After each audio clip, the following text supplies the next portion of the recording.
Bienvenue dans cette première vidéo de ce challenge 30 jours pour devenir digital nomade. Alors bon, je te rassure, je ne te vends pas du rêve, non, tu ne seras pas digital nomade dans 30 jours, mais vraiment l'idée c'est de te donner toutes les clés pour y parvenir.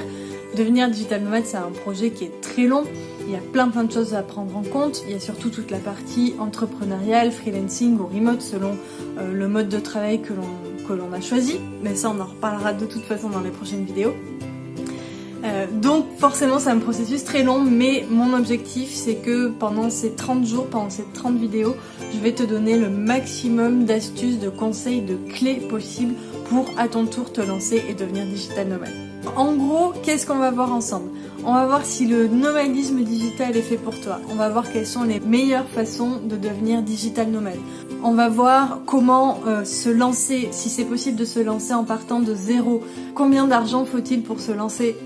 Quelles sont les particularités du digital nomade? Comment nous y sommes arrivés? Comment trouver ses premiers clients? Comment mettre en place son réseau? Bref, je te donne tout. Donc, si ce n'est pas encore fait, abonne-toi à la chaîne de manière à ne louper aucune de ces vidéos. On entre tout de suite dans le vif du sujet. Je te donne aujourd'hui ma définition du digital nomadisme. Alors, en gros, le digital nomade est bien sûr un voyageur, un nomade, qui travaille depuis son ordinateur à distance. En fait, il faut pas trop s'arrêter sur cette définition-là. Pour moi, un nomade digital, c'est vraiment simplement un nomade du 21e siècle, c'est-à-dire qui a accès à des nouvelles technologies et qui s'en sert simplement pour continuer son voyage au long cours.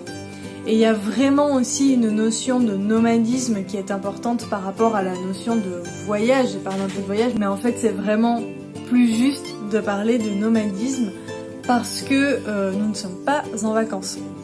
C'est vraiment la différence entre un voyageur qui va partir 2 semaines, 6 mois, 1 an et qui va vraiment profiter à fond de son voyage, à fond de ses rencontres qu'il va faire en voyage.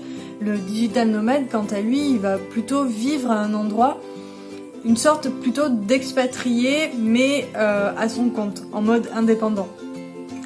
Alors c'est pas non plus vraiment un expatrié parce que en tant que digital nomade tu es libre de partir à n'importe quel moment, mais généralement le digital nomade va rester quand même assez longtemps sur place pour rester productif dans son travail, se créer des routines, etc.